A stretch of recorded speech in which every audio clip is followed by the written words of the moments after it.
Hello hello 7:30 மணிக்கே பாட்டு என்பேன்னு சொன்னேன். இன்னும் எங்கயா?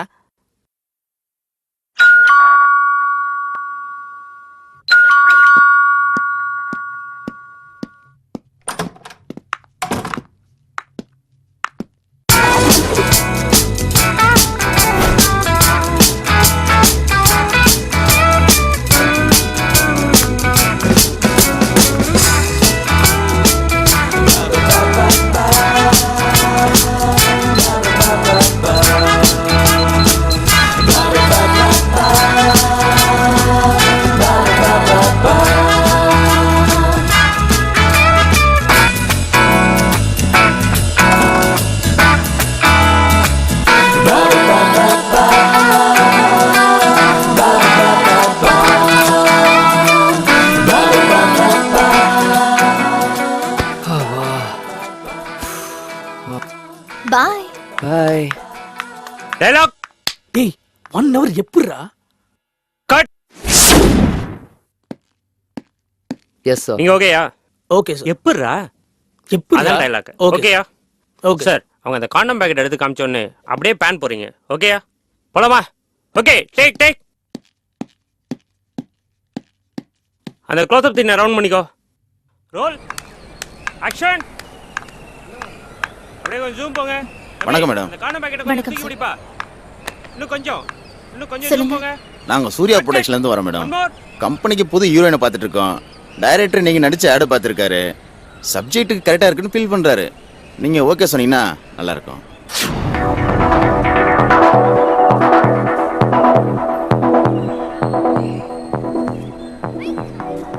கம்பெனி அடுத்து படம் பண்ணதுங்க. அந்த படத்தில் நீங்கள் தான் ஹீரோயின். 2 வருஷம் அக்ரிமெண்ட்டுங்க. டீசெண்டான கம்பெனிங்க.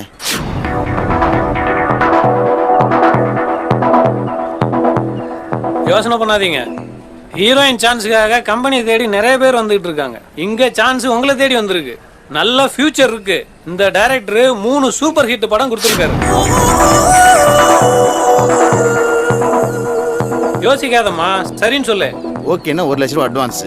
உடனே அக்ரிமெண்ட்டில் சைன் பண்ணிடலாம். ஓகே சார், நீங்க அக்ரிமெண்ட் ரெடி பண்ணுங்க.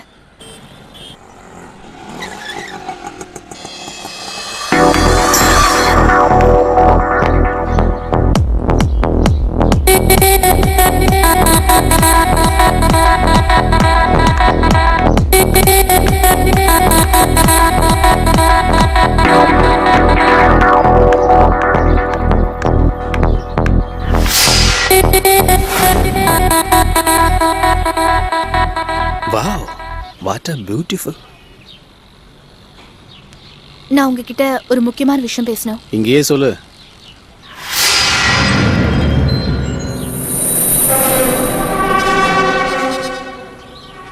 ஆக்சுவலி ஒரு படத்துல ஹீரோயினா பண்றதுக்கு எனக்கு சான்ஸ் வந்திருக்கு.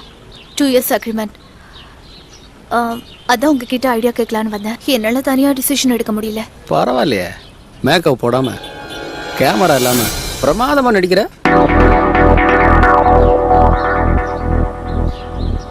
நானே ஒரு தியேட்டர் ஓனரு. 15 வருஷமா ஃபிலிம் டிஸ்ட்ரிபியூஷன் பண்ணிக்கிட்டு இருக்கேன். சூர்யா ப்ரொடக்ஷனில் 1 லட்ச ரூபா அட்வான்ஸாக செக் வாங்கியிருக்கிறேன். அடுத்த மாதம் ஷூட்டிங் போக போகிறேன். அப்புறம் ஏன் என்கிட்ட வந்து நடிச்சிட்டு இருக்கிற? கிளம்பு. போன்னு சொல்லி ரொம்ப நேரமாகுது. போ. 1 நிமிஷம். அந்த நகையை திருப்பி கொடுத்துட்டீங்கன்னா 3 நைட்டுக்கு யூஸ் ஆகும். என்ன வேணு? தேட்டருக்குள்ளேவா? இல்லை முட்டி வலிக்காது? உள்ள பாய் தலாணி கூட இல்லையாப்பா. தொழில் நடக்கிற இடம் பார்த்து நடந்துக்கோங்கப்பா. ஏதோ சொல்லணும்னு தோணுச்சு, சொல்லிட்டேன்.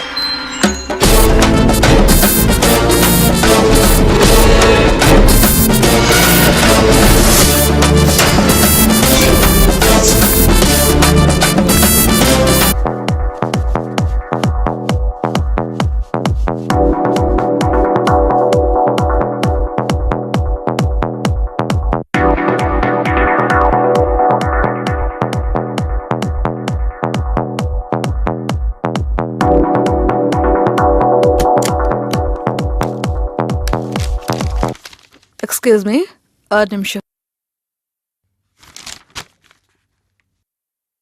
ஃபீல்டுக்கு புதுசா? இல்ல மேடம், நான் 4-5 ஆட் ஃபிலிம்லாம் பண்ணிருக்கேன். ஷூட்டிங் வரும்போது அம்மா அப்பாவை கூட்டிட்டு வரலாமே. அவங்களுக்கு நான் இந்த ஃபீல்டுக்கு வந்தது பிடிக்கல. சித்தி, சித்தப்பா, மாமா, அத்தை இப்படி யாரையாவது கூட்டிட்டு வந்திருக்கலாமே. யாரும் இல்ல மேடம்.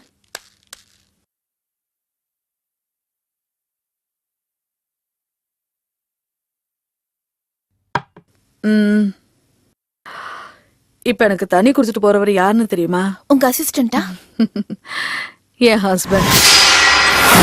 நானும் உன்ன மாதிரிதான் நடிக்கணுங்கிற வெறியில ஊரை விட்டு ஓடி வந்தவ. அங்க தொட்டு இங்க தொட்டு ஏதோ வாழ்க்கையில முன்னுக்கு வந்துட்டேன். 2 கல்யாணம் பண்ணிருக்கேன். 2 பேருமே வசதியானவங்க தான். அவங்களா வந்து கேட்டாங்க, ஒத்துக்கிட்டேன். கொஞ்ச நாள் வாழ்ந்து பார்த்தாங்க, சரிப்பட்டு வரல. டைவர்ஸ் பண்ணலாமான்னு கேட்டாங்க, அதுக்கும் ஒத்துக்கிட்டேன். அதுக்கப்புறம் தான் இவர் வந்து சேர்ந்தாரு. சின்ன வயசுல ஊர்ல சுத்தி சுத்தி என்ன லவ் பண்ணாரு. சரிதானு கல்யாணம் பண்ணி ஹஸ்பண்ட் வேலைக்கு வச்சுக்கிட்டேன். வேலைக்கு சோறு போட்டா போதும், சம்பளம் கேட்காது, பொறுப்பா பாத்துக்கோ. சுருக்கமா சொன்னா நாய்க்குட்டி மாதிரி. என்னோட அனுபவத்துல நான் சொல்றேன், ஷூட்டிங்க்கு மட்டும் தனியா போகாத, ரொம்ப கஷ்டப்படுவ. நீதான் உலகம்னு நினைக்கிற ஒருத்தனை உன் கைக்குள்ளேயே வச்சுக்கோ. சொல்றத கேக்குற நாய்க்குட்டி மாதிரி அவனை மாத்திடு. மார்க்கெட் டல் அடிக்கும் போது உனக்கு வேணும்னா அவனை கல்யாணம் பண்ணு, இல்ல துரத்தி விட்டு.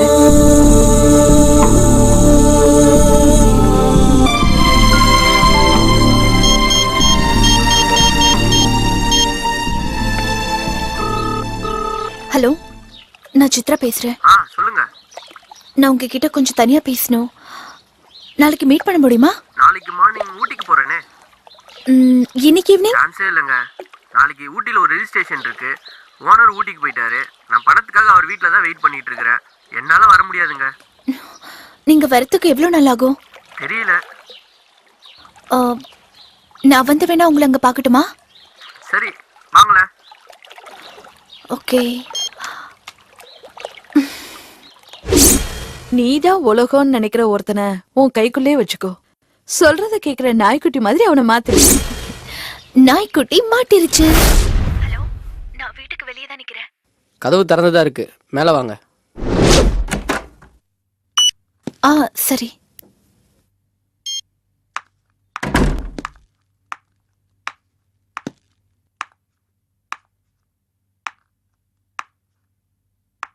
உங்ககிட்ட நான் கொஞ்சம் தனியா பேசணும்.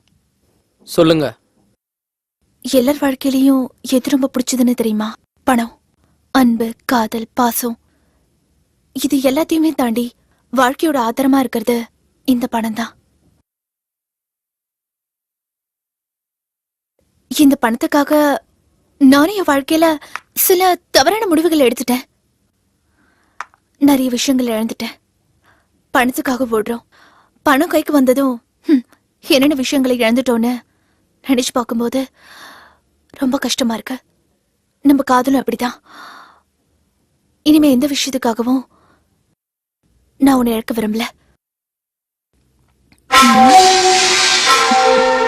இப்பதான் லைட்டா ரியாக்ஷன் வந்திருக்கு.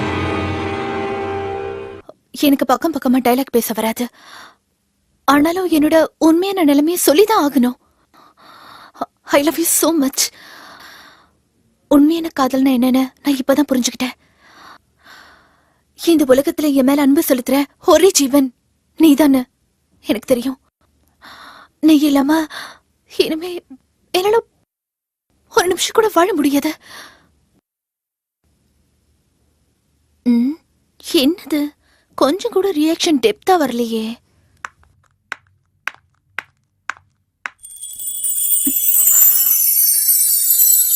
ப்ளீஸ் வேணும், என்னை விட்டு போயிடாத. நீ என்னை விட்டு போயிட்டனா நான் உயிரோட வாழறதுல அர்த்தமே இல்ல வேணும்.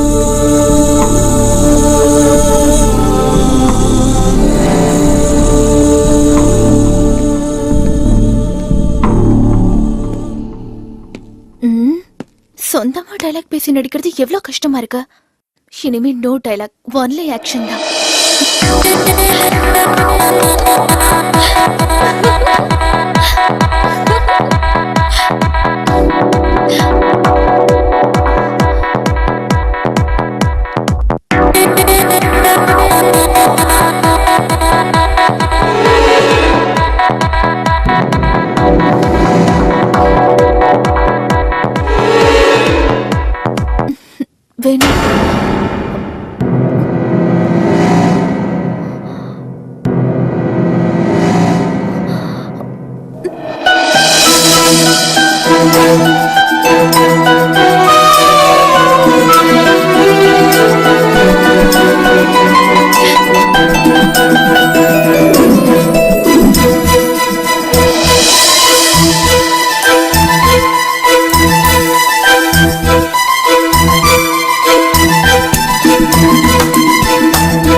ஊட்டிக்கு போயிட்டு சீக்கிரமா வந்துருங்க. திருவள்ளுவர் இந்த சுச்சுவேஷனுக்கு 2000 வருஷத்துக்கு முன்னாடியே குரல் எழுதி வச்சிட்டாரு.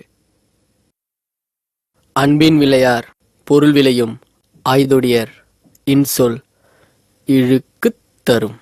புரியல? அன்புக்காக ஒருத்தனை விரும்பாம பணத்துக்காக விரும்பக்கூடிய அழகிய விலைமகளின் இனிய சொற்கள் ஆரம்பத்துல இன்பத்தை கொடுத்தாலும் கடைசியில துன்பத்தை தான் கொடுக்கும். எழுந்திருச்சு வெள்ள பொடி